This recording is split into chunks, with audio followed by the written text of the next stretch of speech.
মার্কিন গোয়েন্দাদের কথা শুনে যেন ট্রাম্প ও নেতানিয়াহুর মাথায় হাত। যার জন্য এত শত কোটি টাকা গচ্ছা দিল ট্রাম্প প্রশাসন, সেই উদ্দেশ্য পূরণই যে প্রায় অসম্ভব তা এখন বলছে খোদ মার্কিন গোয়েন্দা রিপোর্ট।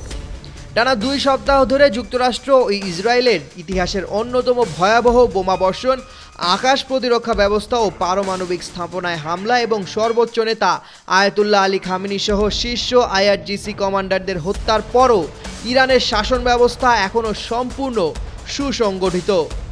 রয়টার্স ও আল জাজিরার সূত্র মতে একাধিক মার্কিন গোয়েন্দা সংস্থা তাদের সাম্প্রতিক মূল্যায়নে স্পষ্ট জানিয়েছে ইরান সরকারের পতনের কোনো ঝুঁকি নেই এবং দেশের জনগণের উপর তাদের পূর্ণ নিয়ন্ত্রণ এখনও বজায় রয়েছে। নোভা এলইডি টিভি, ঝকঝকে ছবি, নিখুঁত শব্দ, 5 বছরের ওয়ারেন্টি। নোভা মানে সঠিক মান, নিশ্চিত সেবা। গোয়েন্দা প্রতিবেদনগুলো বিশেষভাবে জোর দেওয়া হয়েছে যে খামেনির শাহাদাতের পরেও অন্তর্বর্তীকালীন ও বর্তমান নেতৃত্ব অত্যন্ত সফলভাবে দেশের রাজনৈতিক ও সামাজিক স্থিতিশীলতা ধরে রেখেছে এবং যে কোনো ধরনের গণ অভ্যুত্থান বা সরকার বিরোধী বিক্ষোভের আশঙ্কায় আপাতত নেই।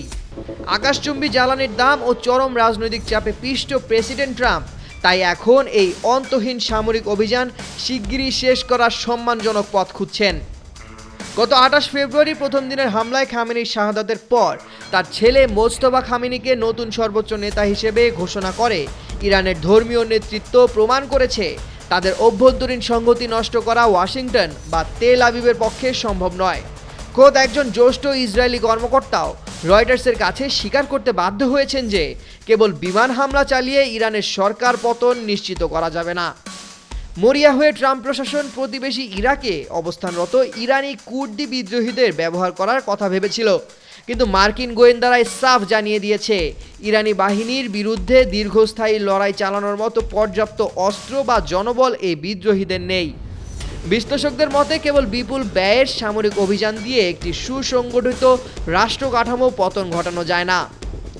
মার্কিন গোয়েন্দাদের এই প্রতিবেদন মূলত ট্রাম্প ও নেতানিয়াহু প্রশাসনের সামরিক কৌশলের সীমাবদ্ধতা এবং ভূ রাজনৈতিক লক্ষ্য অর্জনে ব্যর্থতারই বাস্তব প্রমাণ।